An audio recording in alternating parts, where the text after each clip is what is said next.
Hello, everyone, and welcome to Your Mark on the World show. I'm your host, Devin Thorpe, and our guest today is Martin Shulze. He is he's an artist, an entrepreneur.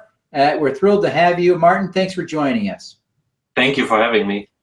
I really appreciate it. You're joining us from Germany. What city in Germany are you in today? I'm near Münster. It's a mid-sized town, close to Hamburg and close to Amsterdam. It's Very good. I probably drove through there a few years ago. I only had one opportunity to drive in Germany, and it was a joy, driving a Mercedes on the Autobahn. No speed limit. Yes, that was a lot of fun, but I was headed over to Amsterdam from, somewhere. Frankfurt. I think I was driving from Frankfurt. I don't know if that would have put me on the route through your town or not, but it was a fun experience. Well, listen, Martin, you are an interesting cat. And so it's a fun opportunity for us to visit with you, but you've done a lot of interesting things. You're doing a lot of interesting things. I'd like to ask you a little bit about some of your interesting history. You got involved in art early on in your career. Tell us a little bit about how you first got engaged in the art world. So I grew up in a family that was always interested in art. I've been to museums since I'm born.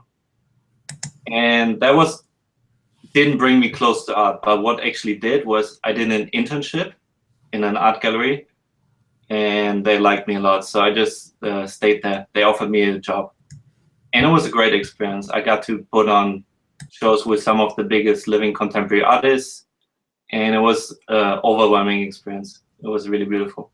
Well, that's great. Now, you took that early passion for art to help start a nonprofit called Public Delivery. What was Public Delivery, or what is it? Public Delivery is my answer to, I worked in this very famous art gallery, and then I worked in the most visited museum of Germany in Berlin, and I was running a commercial gallery for 3 years. So I wanted to have an answer for all of these experiences that I had, and I wanted to create something that's self-sustainable, but that's also innovative, and more important, is relevant for everybody. I really want to touch every person. If you go to the very big gallery and you don't have really big pockets, it's not likely that you are the most welcome guest, right? That's really obvious. But what I wanted to do was bring art to everybody's life. And that's what I'm trying to do, really. Interesting.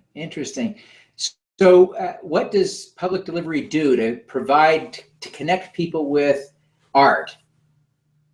I've done a range of projects. One notable project was I did Asia's tallest mural. Maybe it's the world's tallest mural. I'm not sure about this, but we did it in South Korea, a German artist and me. And we painted a portrait of an old fisherman as a symbol of the people who are often overlooked in the city. And we painted him as big as possible. So it was really fun. And we got a lot of great feedback for this one. Oh, that's great. What a powerful image of someone who's overlooked being stories tall. That's a great image. Now, you later got involved with a nonprofit called Dear Burma. Tell us a little bit about Dear Burma. Dear Burma is a school in Bangkok, Thailand. It's founded by a Burmese, and Burma is the neighbor country, one of the neighbor countries of Thailand. Burma has one of the longest ongoing civil wars in history. It's been going on, unfortunately, since 1948, and hundreds of thousands of people have died. And a lot of them are refugees, and they go to Thailand to find a better life. And this school provides free education to them. Currently, we have more than 30 volunteer teachers, and we have about 2,600 students. And we teach them everything from English to Thai to Burmese. And I've set up some photography class, and we have guitar lessons. And what this school really does is Burma itself is divided into 14 different ethnic groups, and a lot of them have conflict with each other. But in this school, they all come together as one family. And what we do is not just provide them free education, but we provide them a sense of identity. And also, they have to communicate with people who they formerly hated. And they are suddenly classmates. and they can't use a weapon, they have to use the mouth. And that's the beauty of the whole project. That's why I got involved. Do you feel like it's actually helping those kids to understand each other in a new way? Most definitely. One thing that I will never forget, I try to include the school in different projects, other projects that I was doing. And for one art project, I was interviewing about 50 of the students. And every single one of them said, I want to go back to my country and teach others for free. And they come there as a new person with a new identity, with more compassion, with more forgiveness, and with more love in their heart. Oh, that's exciting. That's exciting to see how that changes their perspective. And it's such a tragedy that there are so many people in the world now. We see it right now, a general global escalation in fear and anxiety related to others, right? We see it manifest in the United States with Donald Trump and his messages about building walls and blocking Muslims. We see it in England with the Brexit vote. I know there are some fears and tensions in Germany. I don't know exactly how that's all being manifest, but with 800,000 refugees, I know there's some discussion there, right? And it's sad that tension's going on, and it's an interesting example of a solution to bring all those kids together and essentially force them to work together and collaborate. So I commend you for that. Now, you've also joined a social venture called Misty Peak Teas, right? Exactly. Now, tell us about Misty Peak Teas. Misty Peak Teas is a tea company, and we consider ourselves as a social entrepreneurship company. So what we do and what is the main difference between other companies is we direct source. We go to the farmer in middle of rural China and we buy some of the world's most exclusive and most expensive tea actually, and we sell this directly on our website. So we cut out the middleman, and what we also do is we pay the farmer way more than any other company does. And how do you pay the farmer more? How can you afford that? So a lot of tea is actually a very lucrative business. And if you would buy it by the ton, you would get the tea for dirt cheap. And if you look a little bit into tea and how it's made, it's actually really shocking. You can look into, I think it's called The Price of Tea, and they're basically slaves working in Assam in India. And what we're trying to do is we try to help the farmers to live a better life and to help them to not even to sustain their life, but also as simple as enable them to have a new road, to build street lamps, to build a hospital so that they don't have to drive 5 hours on a mud road to the next town. And that's what we were trying to do. And it works. That's great. That's great. What kind of scale have you achieved with Misty Peak Teas? Now we're in about 400 tea shops in the US and in Australia and Europe. So, and we're growing pretty fast. That's good. Can people order online? Right, yeah. You can buy on mistypeakteas.com. Oh, that's great. And how did you get involved with Misty Peak Teas?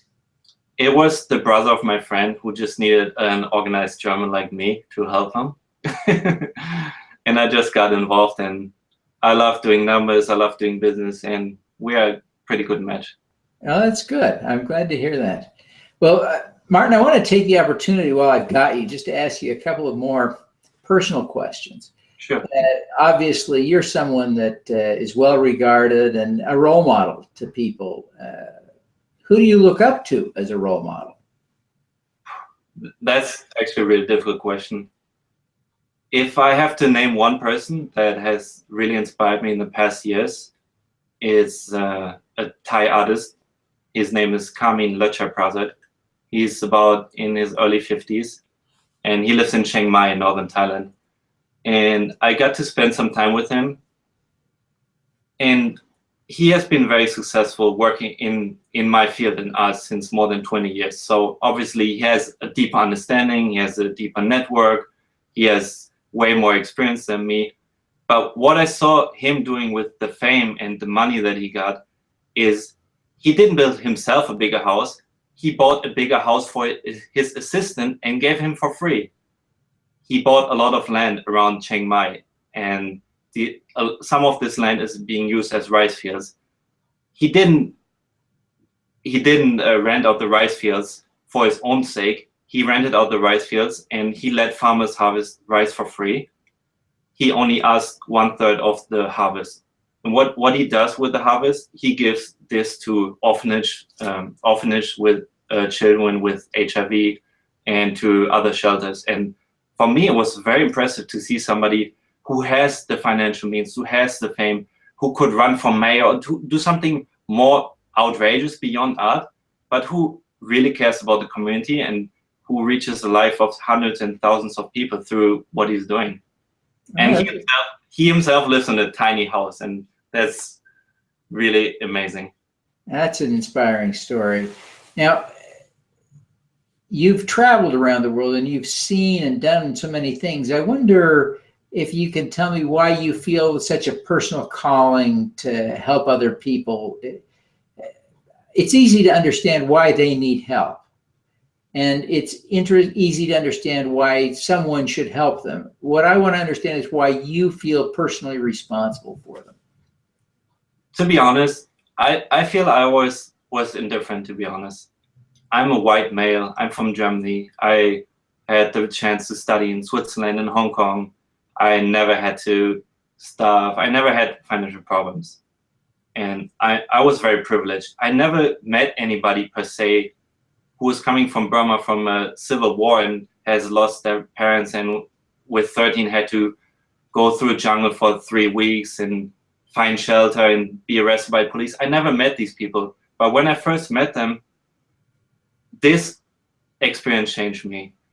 And I knew about their history and I was expecting them to be miserable and to be sad. And I was prepared for that experience. But what I found, they were joyful, they were very warm, they were very kind. They bought me fruits, and with that tiny money that they earned, they worked in very low-paid jobs. That was inspiring for me and changed my perception. And I was thinking, if I'm in this position that I'm right now, I'm not very powerful, but I'm more powerful than them, and I can do something for them. Yeah. That's a great way for us all to be able to relate to that. I appreciate that. Now, we ask all of our guests for what we call an impact hack, some tip that would help us to do more good. And you certainly are doing a lot of good. What would be your impact hack? It has to be one, or can be more than one? We have time for one. Okay, then I would say routine. Routine is very important. Meditation and daily exercise, and also something is called weekly review. You can look it up. It's very powerful. Taking one day in a week and dedicating 30 minutes to 2 or 3 hours and reviewing what you've been going through and what's coming up next. And that's very, very powerful. Oh, that's great. I appreciate you sharing that insight. That sounds like a powerful insight. I need to do that. Well, Martin, I appreciate you taking the time to be with us today. Before you go, tell people how they can find Misty Peak Teas, how they can connect with you on social media, how they can learn more about what you're doing. Thank you so much for having me. You can find the tea at mistypeakteas.com, and you can basically reach me on my website. It's martinschulze.org. So all my social media profiles are on there. Okay, great. Well, Martin, thank you very much for taking the time to be with us. We wish you every success in your efforts to make the world a better place. Thank you so much for having me. Have a good day. All righty. Let's do some good.